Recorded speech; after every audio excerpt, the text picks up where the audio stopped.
Good evening. It's Saturday, the 13th of September. You're tuned in to our 10 p.m. newscast coming to you from Arirang's news centre in Seoul. I'm Mark Broom. Our top story tonight, North Korea has published a long-winded report that says the country has an excellent human rights record. Activists say the claims are quite frankly ridiculous, given all of the evidence to the contrary. Our Song Ji-son reports. 6 months ago, a UN report accused North Korea's leaders of widespread, systematic and gross violations of human rights. On Saturday, Pyongyang fired back, releasing its own assessment on the human rights situation inside the country, and unsurprisingly, the results were very different. The so-called all-inclusive report by the North Association for Human Rights Studies that was posted in full on North Korea's state-run news agency's website claims the rights of the North Korean people are well protected under a socialist system.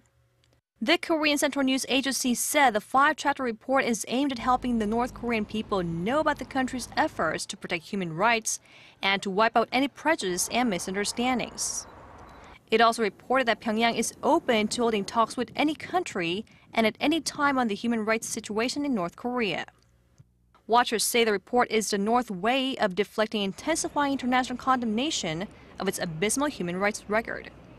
In the latest development on the diplomatic front, diplomatic sources say U.S. Secretary of State John Kerry will attend a high-level meeting on the North Korean human rights issue during the UN General Assembly to be held in New York later this month. The U.S., South Korea, and the UN High Commissioner for Human Rights have been organizing the meeting to bring together foreign ministers to rally support for a UN General Assembly resolution on the issue. With South Korea's Foreign Minister Yoon Byung-se certain to attend, Kerry's participation is sure to encourage foreign ministers of other countries to follow suit. Song Ji-son, Arirang News. Now, North Korea is urging the South to refrain from what it calls hostile and psychological operations if it truly wants to resume high-level inter-Korean talks. The North spokesperson for the talks delegation said Seoul should stop flying propaganda leaflets across the border. He said the North's military might be forced to fire on the balloons. The spokesman added that the South Korean government should start backing up its words with actions in reference to Seoul's proposal for talks last month while it was holding joint military drills with the United States, something the North sees as a rehearsal for war. In response to the comments, Seoul's unification ministry said Pyongyang should bring up such issues at talks and warned that any provocation would be countered sternly and sharply. Now, despite that, North Korea is calling on South Korea to lift certain sanctions so as to allow cultural and humanitarian exchanges between the two Koreas. In an editorial published on Saturday, Pyongyang's state-run daily, the Nodong Shinmun, also pressed Seoul to consider resuming talks to North Korea's Mount Kumgang resort. South Korea suspended tours to that area in 2008 after a South Korean tourist was shot dead by a North Korean soldier. On top of this, the South hit North Korea with tough sanctions in May 2010 after an international report said Pyongyang was responsible for the deadly sinking of a South Korean warship. Now, the North Korean Daily also noted that Pyongyang's decision not to send a cheering squad to Incheon for the upcoming Asian Games was partly due to Seoul's, quote, anti-unification actions and rhetoric. Now, shifting gears to some health news now, and a new synthetic molecule developed by an international team of scientists, including some from Korea, has shown positive results in killing off cancer cells, marking a possible breakthrough for a future anti-cancer drug. Our Kim Yeon-bin reports. Consuming too much salt could be hazardous to one's health, but injecting it might be a different story. A group of scientists and researchers from the US, the UK, and South Korea say they've created a molecule that causes cancer cells to self-destruct by transporting sodium and chloride ions across cell membranes. The Korean team working on this research found that the synthetic molecule which transports chloride into a cell creates an influx of salt that triggers cell death. When sodium and chloride concentrations increase in the cell, ions become imbalanced, triggering more cancer cells to die out. Human cells maintains a stable concentration of ions inside their cell membranes, but a disruption of the delicate mix could trigger apoptosis or program cell death, a mechanism of the human body to get rid of damaged or dangerous cells. Abnormal cells such as cancer cells block the concentration of both sodium and chloride ions, allowing the cancer cells to spread and live longer than expected. Researchers found their molecule also triggered death in healthy cells, but with a few tweaks here and there, these new synthetic ion transporters could become a cure for cancer in the near future. Kim Hyun-bin, Arirang News. Now, in international news, U.S. Secretary of State John Kerry is in Egypt on this Saturday as the Obama administration attempts to form a broad coalition of Western allies and Gulf Arab states to tackle Islamic State militants. Officials say Kerry is due to meet Arab League chief Nabil al-Arabi in Cairo to discuss how the coalition will act against IS. The United States has garnered the support of 10 Arab states thus far, including Saudi Arabia and Qatar, but Kerry says Iran will not be allowed to join this coalition. Meanwhile, speaking in Baltimore over the weekend, President Obama said Islamic State's brand of extremism has no place in the 21st century and needs to be snuffed out. The CIA estimates IS has as many as 30,000 fighters in Syria and Iraq. Ukraine's Prime Minister has raised the stakes in his war of words with Russian President Vladimir Putin, accusing him of wanting to wipe out Ukraine as an independent country. Speaking at a conference with political and business leaders in Kiev on Saturday, Minister Yatsenyuk said Putin's aim was not just to take cities in Ukraine's restive east, but to take the country as a whole. He also said Ukraine remains in a state of war with Russia, despite a ceasefire signed just over a week ago by government forces and Moscow-backed rebels in the east of the country.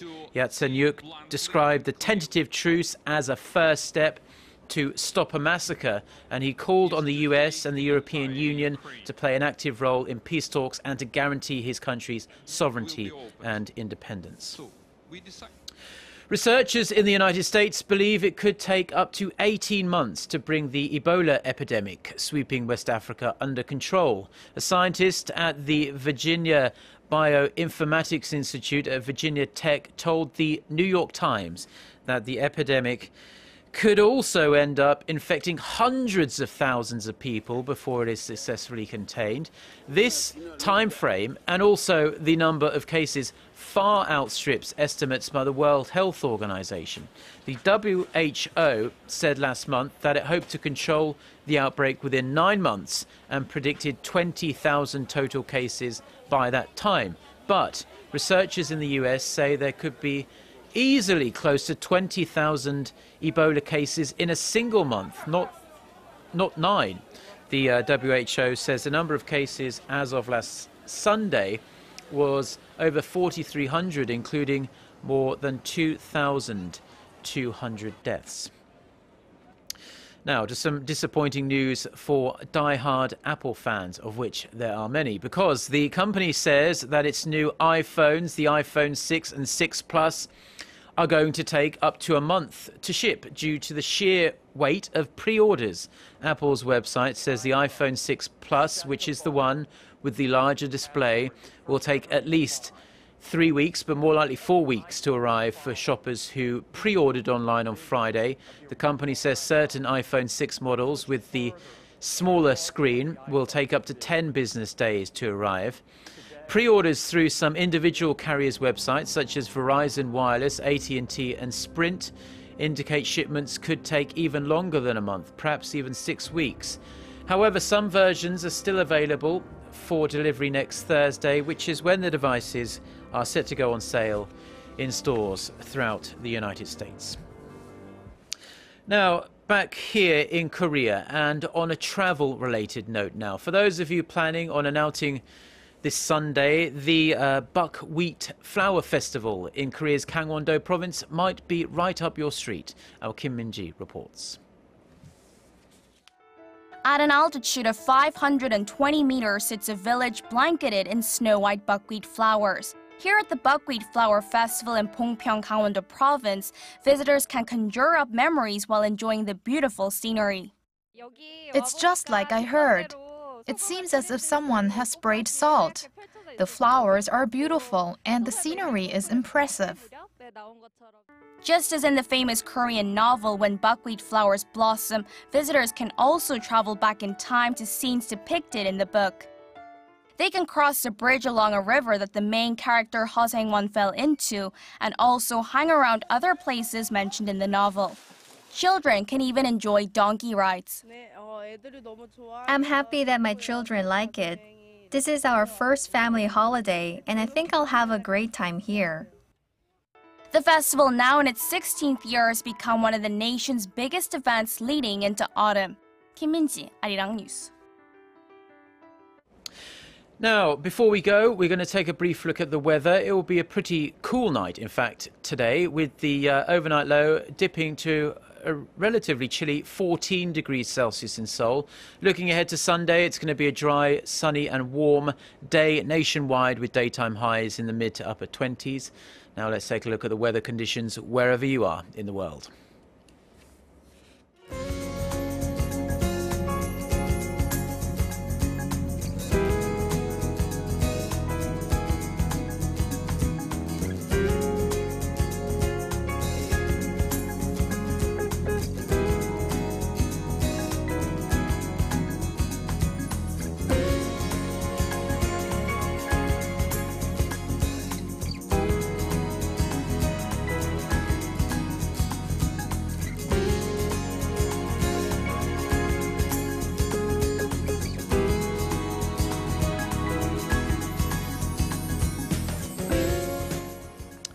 Well, those are the stories we have for you at this hour. For more of the latest stories and developments, don't forget to check out our website, arirang.co.kr/news, and our smartphone application as well. Do enjoy the rest of your weekend. Goodbye.